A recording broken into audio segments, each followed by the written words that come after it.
Bonjour et bienvenue dans ce 11e podcast Groover sur l'actualité d'Arsenal et des Gunners, le podcast de rentrée. Bon, la rentrée a été un peu agitée là, entre la vaseline qu'on s'est pris à Manchester et les mercato qui s'est terminé très très tard. On va essayer de faire un bilan un petit peu tout ça. On va essentiellement parler du mercato parce que je pense que la branlée, tout a été dit dessus et qu'on va essayer de passer à autre chose, comme souvent dans ces cas-là. Bon, donc sur Groover, on l'a fait un peu à la Wenger, c'est-à-dire qu'on va chercher des mecs qui sont pas forcément les mieux cotés. C'est pas des mecs qui valent très très cher, mais par contre il y a de la qualité. Donc là on a de la chance aujourd'hui, on a le grand retour de notre ami Typhoon du forum Suckers. Salut Mister. Et évidemment, j'allais dire maintenant, c'est limite un pilier de bar en fait. Chez nous, c'est Doc Brown qui fait partie aussi de Sockers, qui vient sur le topic Arsenal de Sockers, donc qu'on salue d'ailleurs au passage. Magnifique topic. Donc, pour parler un petit peu des recrues, alors rapidement, on va faire un point parce que Wenger avait dit qu'il serait très actif sur le marché des transferts. On a eu du mal à le croire, ou alors c'était vraiment pour faire dans le sens sortie avec Fabregas et Nasri notamment. Et puis finalement, sur la toute fin du mercato, il nous a sorti quasiment 5 mecs. Ce qui est de mémoire de Gunner, j'ai fait le tour un petit peu tout le monde, quelque chose de totalement inédit, notamment, déjà pour Wenger, mais même dans l'histoire d'Arsenal. Donc rapidement, on va développer un petit peu après. En gros, Arsenal a récupéré Yossi Benayoun, le joueur de Chelsea, 1 an en prêt, a récupéré Mikel Arteta d'Everton pour un contrat de 4 ans, récupéré Per Mertesacker du Werder de Brême, défenseur central, pareil pour un contrat longue durée, donc a priori 3-4 ans, a récupéré André Santos, latéral gauche du Fenerbahçe, et a récupéré Chung Young Park, sud-coréen qui joue à Monaco. Mes condoléances à mes amis lillois, et Joel Campbell, un costaricain, et puis les recrues qui étaient arrivées un petit peu avant, à savoir Oxlade-Chamberlain, le joueur de Southampton, Gervinho bien sûr de Lille, et Carl Jenkinson de Charlton. Voilà, mais bon, on va surtout essentiellement se focaliser sur les toutes dernières recrues, et pour ça je vais laisser déjà la parole à mes camarades, et on va commencer par Typhoon, et on va commencer par Yossi Benayoun. Donc je rappelle, prêté 1 an par Chelsea. Le meneur de jeu, alors son rôle est un peu bizarroïde, mais en tous les cas meneur de jeu ailier, en tous les cas joueur offensif, qui a fait les belles heures de Liverpool. Donc Tiff, toi ton sentiment sur ce joueur-là, qu'est-ce que t'en pensais avant, est-ce qu'il cadre bien dans le jeu d'Arsenal? Alors tout d'abord, ce qui est très bien, c'est que on recrute un joueur expérimenté, et ça va pas faire de mal à notre milieu de terrain. Après on se souvient de Benayoun à Liverpool où il était très très performant, ce qui a valu d'être recruté par Chelsea.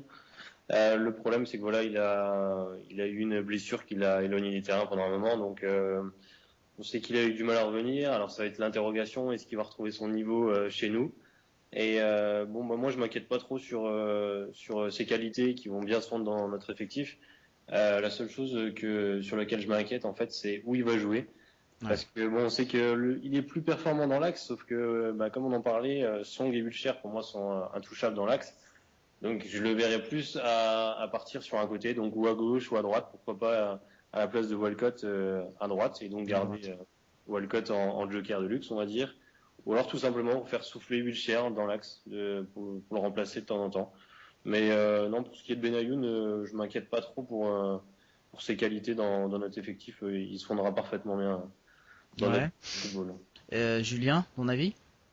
Alors moi, Benayoun, je suis pas très fan, on va dire. Donc, en plus, la façon dont on le recrute un prêt comme ça, moi, je vois plus Wenger le mettre sur le banc, en fait. Il va pas beaucoup jouer, à mon avis. Parce que on parlera d'Arteta plus tard, mais Benayoun, il va pas beaucoup nous apporter parce que, comme disait Typhoon tout à l'heure, c'est plus un joueur qui devrait jouer dans l'axe et il va pas avoir sa place, je pense. Bah, ce qu'il faut voir effectivement, ce que disait Typhoon tout à l'heure, il y a cette histoire de prêt. Alors effectivement, moi j'ai un peu du mal à comprendre pourquoi Chelsea nous renforcerait. Je pense Ouais, que c'est plus un choix, on va dire négocié entre le joueur et son club, qui, sachant qu'il n'aurait pas de temps de jeu, voilà, peut-être un petit peu fait le forcing. On sait que Wenger et Villas-Boas se sont rencontrés dans la journée de mercredi. Pour en discuter a priori, parce que ça pouvait être que ça. On verra ce que ça donne maintenant. A priori, ça arrange un peu les deux clubs et autant le joueur. Je pense que là où je rejoins Julien, c'est oui, il jouera peut-être pas beaucoup. Maintenant, c'est un mec qui a de l'expérience, ça c'est certain. C'est un mec qui est capable de rentrer dans un match. Et moi, ce que j'en garde comme image à Liverpool, c'est ça. C'est-à-dire un mec un petit peu à la Kuyt. Allez, on va dire ça. Voilà, toute proportion gardée, un petit peu à la Kuyt en disant, tac, voilà, le mec il rentre à la 70e. Et il est capable de faire un truc. Un mec qui part de très loin et qui est capable d'arriver lancé dans la surface et qui a une super qualité de frappe. Après, il a perdu en vitesse avec cette blessure, tendon d'Achille, on rappelle. Mais c'est un mec qui a quand même une vision du jeu et les matchs de pré-saison que j'ai pu voir de Chelsea avec lui, ça m'a pas semblé être un mec à la ramasse, quoi. Donc on verra. Le deuxième, c'est Mikel Arteta. Alors Arteta. Moi, juste placer un mot avant de vous laisser parler les gars. Moi, Arteta, ça me fait super plaisir parce que c'est un joueur que j'ai adoré quand il jouait au Paris Saint-Germain. Et Paris aurait pu négocier, le garder. Il était prêté par Barcelone à l'époque. Ils auraient pu négocier de le garder, ils l'ont pas fait. Je pense que c'est une des pires conneries de Paris sur ces 15 dernières années. C'est un mec qui certes a été blessé, mais qui est capable de jouer tout à fait dans un rôle à la Fabregas, toute proportion gardée. C'est la filière catalane, même s'il est un tout petit peu plus vieux. Et je pense que ça, en milieu de terrain, on n'a peut-être pas, c'est pas un Schneider, mais par contre, voilà, c'est un mec qui est capable d'apporter. Donc, en tous les cas, pour moi, ça c'est peut-être le meilleur recrutement sur les 3-4 dernières années d'Arsenal à ce poste, sachant qu'il avait failli venir il y a 2 ans et que finalement la prolongation de Fabregas l'en avait dissuadé. Stéphane, ton avis là-dessus? Moi, Arteta, comme tout le monde, je pense qu'on est un peu obligé d'adorer ce joueur parce que bon, il a quand même des qualités très très proches de Fabregas. Il distribue énormément bien le jeu. On se souvient des saisons avec Everton où il était effectivement très performant. Le problème, c'est que voilà, c'est dans le même cas que Benjamin, c'est un joueur qui a du mal à retrouver son niveau depuis sa blessure. Donc voilà, il est un peu dans le même cas que Benayoun. C'est des noms, on va dire, mais maintenant, il va falloir voir ce qu'ils valent aujourd'hui. Donc personnellement, moi je suis un peu plus inquiet pour le temps de d'Arteta, le temps de jeu d'Arteta, pardon, parce que il est moins polyvalent que Benayoun et de ce fait, je le verrai moins passer à droite ou à gauche pour avoir du temps de jeu. Donc pour moi, la seule solution pour que Arteta joue, il faudrait que Wilshere soit blessé. Donc ça, forcément, comme tout le monde, hein, je l'espère pas. Mais autrement, c'est clair que c'est un gars qui peut très bien organiser le jeu, mais avec moins de percussion que Benayoun. Donc pour nos difficultés, on va dire, je prends plus en Benayoun qu'en Arteta, sur lequel voilà, on a déjà Wilshere qui est capable d'écarter le jeu et en plus de percuter. Voilà, Arteta n'a pas la qualité d'aller vite et de percuter. C'est le point qui me fait un peu peur chez lui, on va dire. Une super frappe de balle au demeurant quand même. C'est un mec qui frappe super bien les coups francs, donc ça c'est pas négligeable dans un 11 titulaire d'avoir un mec comme ça, quoi. Ouais, Julien, ton avis? Moi c'est totalement l'inverse de Stéphane en fait sur le coup. Je pense que il va quasiment jouer, il va prendre la place, le poste laissé libre par Fabregas. Euh, Wenger il l'a vraiment recruté, c'est un contrat de 4 ans, tu l'as dit. Au contraire, lui, Benayoun, c'est un prêt qui, bon, je suis pas devin, mais à mon avis, le prêt de Benayoun, je le verrais bien se terminer en décembre. Et Wenger recruter quelqu'un encore meilleur, mais bon, on verra ça. Ouais, genre un Götze de Dortmund ou Honda, moi je verrais bien Honda, une fois que le Honda, ouais. championnat russe sera fini, là. On ira peut-être le chercher au bon moment comme Arsenal. Non, Arteta, oui, lui, à mon avis, s'il est épargné par les blessures, il devrait jouer au poste laissé libre par Fabregas et ça devrait être valable toute la saison, quoi. Parce qu'on a vu Krosicki, ça a pas le niveau, enfin ça l'a plus. Ramsey pas encore. Donc Arteta, bon, c'est un bon transfert. Le prix est correct. Et puis le mec a fait le forcing pour venir, parce qu'il faut quand même rappeler Oui. que le transfert était plus ou moins mort. Everton ne voulait pas, enfin voulait 15 millions je crois, et Arsenal n'en donnait que 10, et c'est le joueur qui a fait le forcing en diminuant son salaire pour que les deux clubs puissent tomber d'accord. Donc ça s'est joué sur quelques heures, il a vraiment fait le forcing au max parce qu'il voulait jouer la Ligue des Champions principalement. Donc en plus, enfin je pense que le mec il est motivé pour venir, il vient pas reculons, ça c'est plutôt pas mal. La troisième recrue, et pas des moindres, c'est Mertesacker. Donc défenseur central du Werder de Brême, international, 75 sélections je crois, 2 coupes du monde si je dis pas de bêtises, puis quelques campagnes quand même en Ligue des Champions, évidemment un doublé en 2008, coupe championnat avec le Werder. Je crois qu'on a tout dit. Bon, avant de moi me prononcer, je vais vous laisser la parole peut-être. Stéphane, toi ton avis sur un mec qui va nous apporter en défense, ça c'est clair. Alors, ce qui est encore une fois très bien, c'est que dans les dernières heures du mercato, on a encore une fois recruté un joueur expérimenté, et on en a besoin en défense. Ce qui est également bien, c'est que il fait 1m96, donc ça nous fera du bien sur les coups de pied arrêtés. On sait qu'on a des problèmes sur les coups de pied arrêtés depuis de nombreuses années, et ça nous permettra également d'être plus dangereux sur corner. Donc offensivement, on pourra peut-être enfin marquer un but de la tête, parce que c'est pas le tout d'avoir un tireur de corner comme Van Persie, mais il faut également avoir des mecs capables de la mettre au fond. Après, moi, je sais pas trop s'il va être titulaire. Je le verrais plus comme troisième choix, puisque la charnière Koscielny-Vermaelen marche plutôt bien. Cela dit, pourquoi pas le faire jouer contre des équipes un peu plus physiques, genre Blackburn ou autre, où là vraiment on aura besoin on va dire rentrer dans le tas et de montrer qu'on est présent physiquement en défense. Donc je le vois pour l'instant en troisième choix, mais pourquoi pas le mettre titulaire auprès de Vermaelen pour mettre une petite touche physique en plus en défense, quoi. Julien, ton avis? Complètement d'accord là ce coup-ci. Je vois pas Wenger toucher tout de suite à son duo Koscielny-Vermaelen. Sinon rien de plus sur ce que Stéphane a dit, sauf que le transfert de Mertesacker, pour moi c'est vraiment dire que Djourou et Squillaci se sont Ouais, cramés quoi. ça va être compliqué pour Pour eux c'est fini. Moi le quatrième choix maintenant c'est Mikel. eux. Pour Squillaci, on le savait déjà, le joueur, à mon avis, espérait plus grand-chose à Arsenal. Par contre, Giroud, là, il se prend une grosse claque. Je Là, pense que Giroud, il paye le match de Manchester. Là. ouais, non, je pense que surtout, c'est pas le fait parce qu'il a pas été mauvais la saison dernière. Maintenant, il a beaucoup donné en étant en revenant de blessure. Et forcément, Giroud, moi, je le vois partir à l'intersaison prochaine, je pense, parce que ça, déjà, c'était très limite qu'il parte. Là, il y avait pas mal de rumeurs pour un point de chute pour lui en France. Ça s'est pas fait, donc je pense que ouais, lui, il est vraiment menacé. Et au-delà de Mikel, moi, je pense surtout à un mec comme Bartley. Qui est reparti en prêt, qui a prolongé son contrat et qui est reparti en prêt aux Rangers et qui à mon avis est vu par Wenger comme un très probable suppléant en équipe première, en tous les cas assez rapidement d'ici à 1 ou 2 saisons quoi.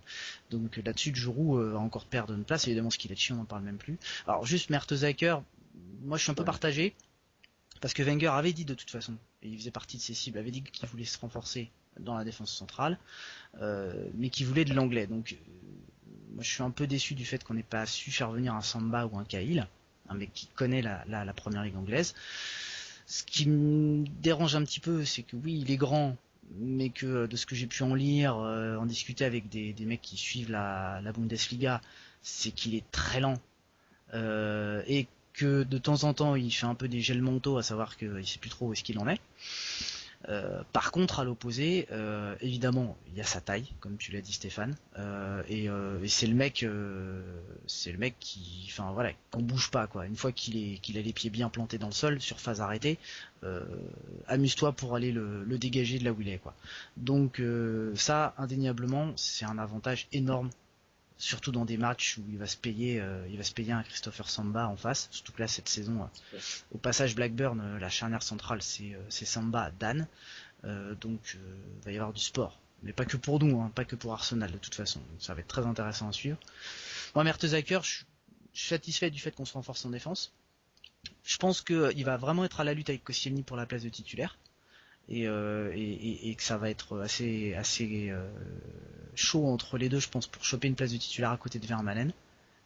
J'aime pas trop me faire à l'idée qu'une défense centrale change trop souvent. Pour moi, ça doit être régulier une défense centrale, mais c'est une bonne recrue dans le sens où il correspond à un manque qu'on avait sur ces dernières saisons, à savoir le manque de hauteur. Il avait essayé de corriger un petit peu ça, mais pas suffisamment. Là, clairement, on gagne là-dessus, donc ça c'est pas mal, quoi. Voilà. Voilà pour l'essentiel. Santos maintenant. Alors messieurs, moi perso Santos, c'était la grosse surprise. Je le connais absolument pas. Je l'ai vu vite fait à la Copa América. Latéral gauche du Fenerbahçe, international brésilien. Puis, apparemment assez régulier, bonne vitesse, pas un défenseur énorme, mais une bonne vitesse et un bon pied gauche. Stéphane, ton avis là-dessus? Ben moi, ça me rassure beaucoup l'arrivée de Santos parce que bon, Gibbs, je l'ai beaucoup défendu. C'est un joueur que j'apprécie, mais je pense qu'il est encore trop juste pour être titulaire, notamment dans les gros matchs. Traoré, j'en parle même pas. Après, ce qui m'inquiète un peu, c'est que voilà, ce qui se dit sur Santos, c'est un gars qui redescend pas tout le temps, qui est pas super défensivement, qui est pas irréprochable. En tout cas, il est plus, à ce qui se dit, il est meilleur offensivement que défensivement. Bon ben, comme tous les arrières latéraux brésiliens, j'ai envie de dire.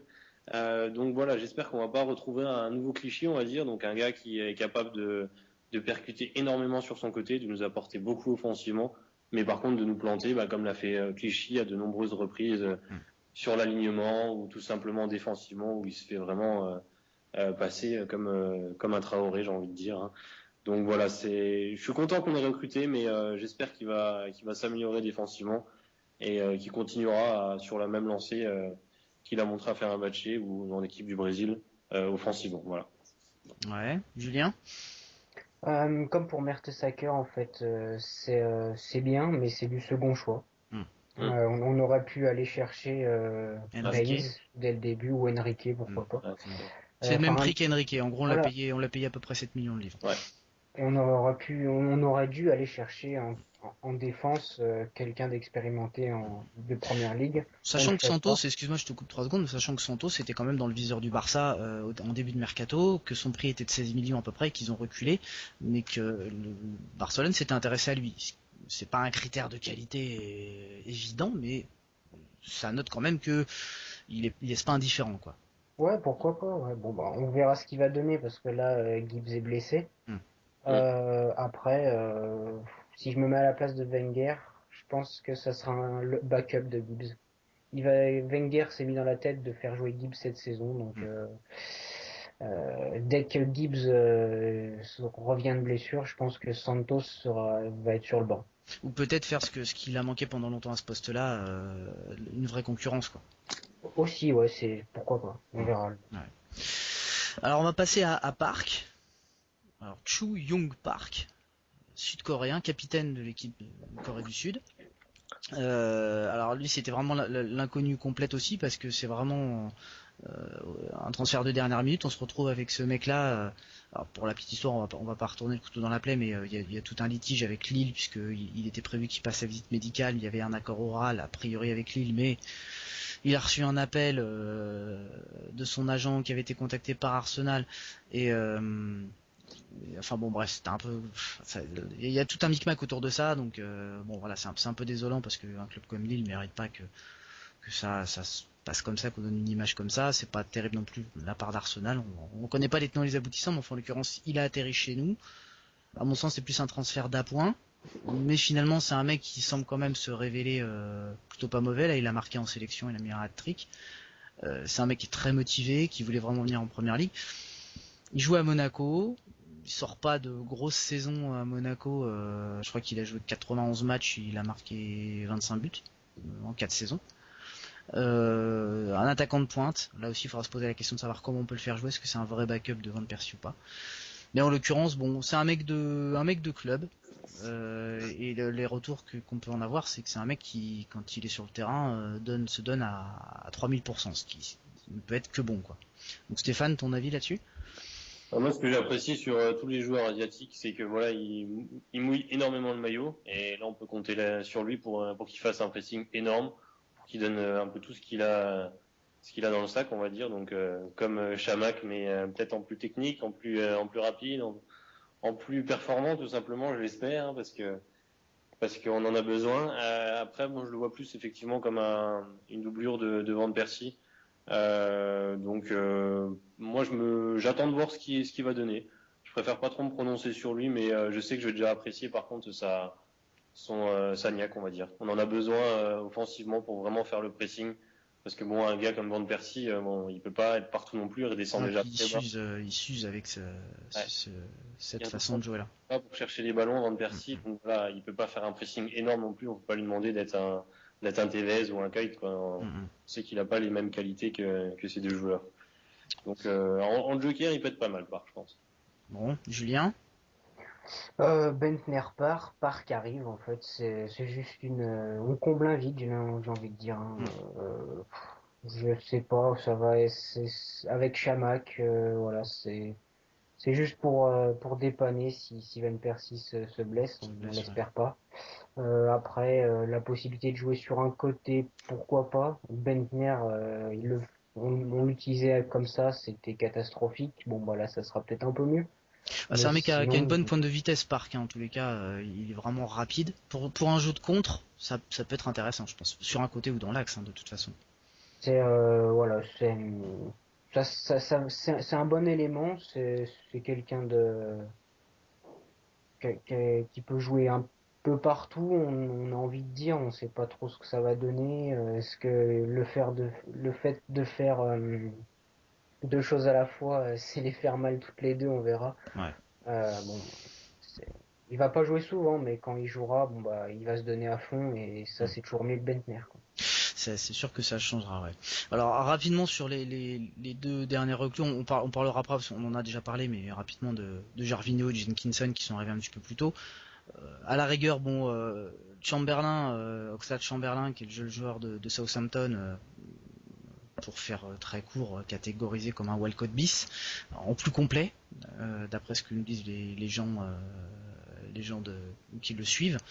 Un mec très très motivé en tout cas, jeune, je crois qu'il a à peine 18 ans.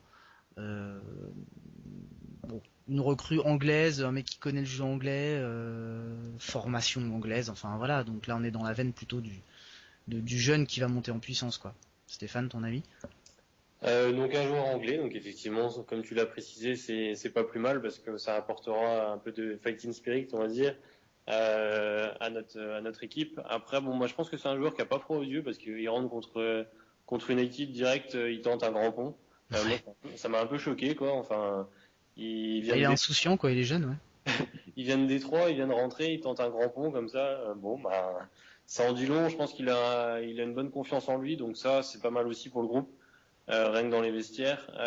Après, bon, il n'a pas les mêmes qualités que Walcott.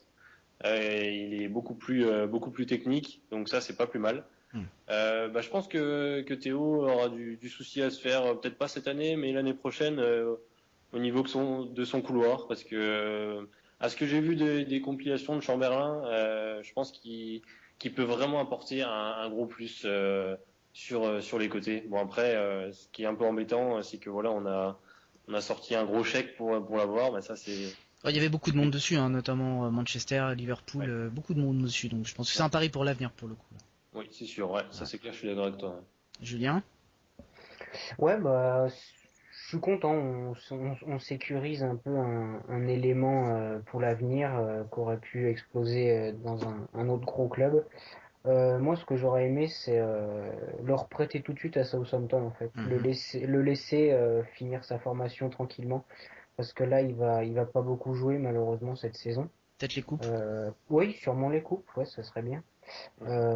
Par contre, bon bah, Stéphane l'a dit, il est beaucoup plus technique que Walcott. Donc moi, je le compare pas du tout à Walcott parce que Walcott c'est un coureur de 100 mètres, ça on le répète tout le temps, mais c'est balle au pied, il a beaucoup de mal. Alors que Chamberlain, il peut très bien jouer milieu central.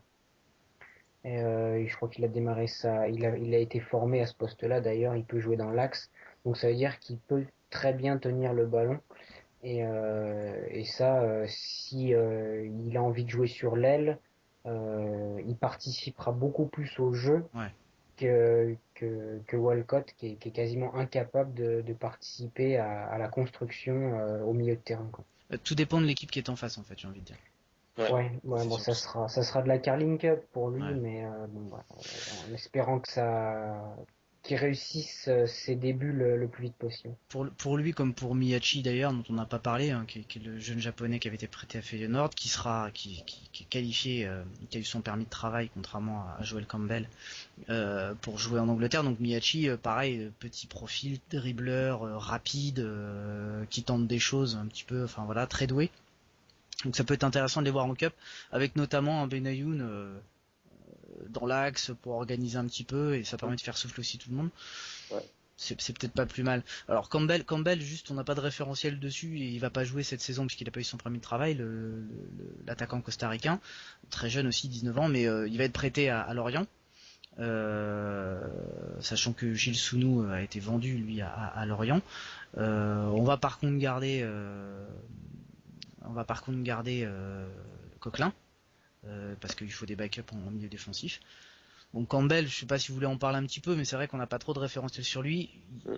Beaucoup d'observateurs ont tendance à dire que c'est un futur très grand. Moi j'ai lu des choses, alors après faut faire un peu le tri, hein, on le compare à Eto'o. Bon, faut se méfier de ce genre de choses, surtout pour un mec de 18-19 ans.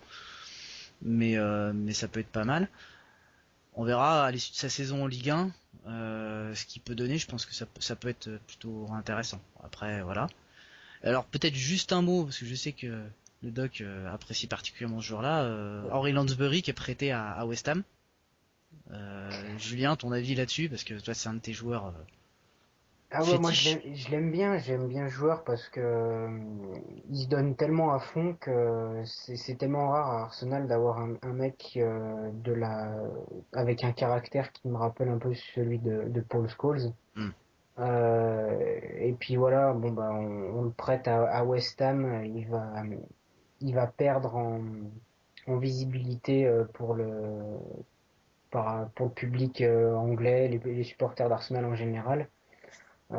C'est dommage. Bon, j'espère qu'il va jouer le plus possible avec West Ham. Hmm.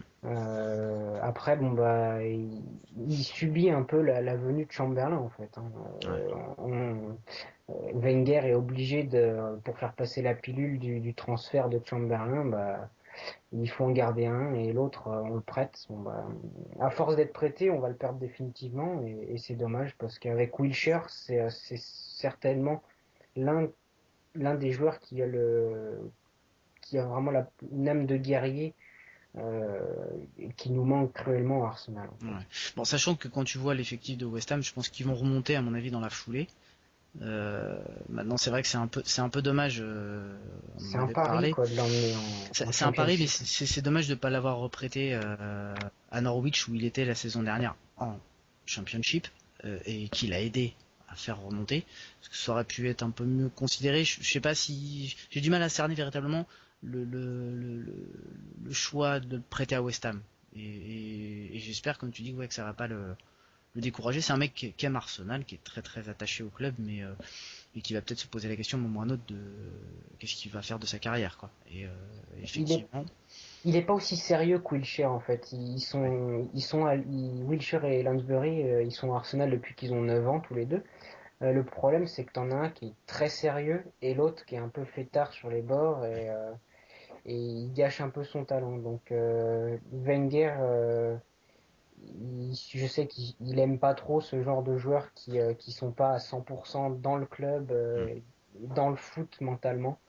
Donc, par contre, c'est un joueur qui, voilà, s'il finit dans des clubs comme Bolton ou je sais pas, Aston Villa, ça va être un joueur qu'on va voir pendant 10 ans en première ligue et qui va faire chier Mm. les gros chaque saison, quoi. Enfin, moi, ça m'emmerderait qu'il finisse comme Larsson, qui est aujourd'hui un des joueurs en vue de la première ligue et qu'on a bêtement laissé partir et qu'on n'a pas été foutu de récupérer derrière, alors que pouvait nous apporter quoi. Donc c'est vrai que c'est un peu dommage. On va juste on va boucler super rapidement. Je vais vous demander vos pronostics pour la saison à venir en termes de trophées éventuels, au moins une place et je sais pas. Enfin voilà, Stéphane, ton C'est difficile là ce que tu demandes là. Bah, je croise les doigts pour une quatrième place quand même. Ouais. Ah bon, voilà, Wenger a fait un effort sur la fin du mercato. Ça serait dommage que finalement ça porte pas ses fruits en fin de saison. Donc j'espère vraiment que l'effort qu'il a fait en fin de mercato va porter ses fruits et qu'effectivement on va finir quand même quatrième. Par contre, autrement, je verrais bien une petite cup. Comme tout le monde, hein, je préférerais la cup que la Carling Que Cup. la Hein. Carling, ouais. Mais ça aurait vraiment un gros symbole pour le club et même pour toute l'Angleterre de remporter la cup plutôt qu'une simple petite Carling Cup. Mais par contre, pour la Champions League, là, ça me paraît très très compliqué. Par contre, là. Julien, toi de ton côté? Oh, tout pareil, la quatrième place, on va croiser les doigts. La FA Cup, évidemment, priorité pour le prestige et puis pour redorer le blason d'Arsenal. Et la Champions League, bah, sortir des poules. Ouais. Ouais, bah ça va être un petit peu la même chose. Moi, je pense foncièrement qu'on est capable là, cette année d'aller chercher une cup. Vraiment. On a le groupe pour, en tout cas. Après, au niveau du championnat, moi, je vais être un petit peu plus optimiste, un petit peu plus fou, mais je pense quand même qu'on peut viser entre 2 et 4. Et qu'à mon avis, on va finir peut-être troisième. Tout dépendra de la fin de saison, mais en tous les cas, je pense on peut viser les places qualificatives. Parce que ça reste quelque chose d'important pour le club et que de toute façon on y est depuis tellement longtemps que voilà, ça va être l'effort principal. Avec une cup peut-être dans la besace, alors si c'est une carling, bah on prendra, on va pas faire la fine bouche, mais enfin voilà quoi. Très bien, bah je vous remercie messieurs, c'était donc le 11e podcast Groover, le podcast de la rentrée, et on espère que on pourra se retrouver bientôt pour discourir un peu des bons résultats de cette équipe, en tous les cas de la bonne adaptation des recrues dont on vient de parler aujourd'hui. Merci beaucoup à tous et puis merci à Stéphane Typhoon, on le rappelle, Forum Soccers, et à Julien Doc Brown de Soccers aussi, on salue bien sûr les gens de Soccers, et tous les fans d'Arsenal en France et ailleurs. À très bientôt, au revoir, bye bye. Au revoir. Plus.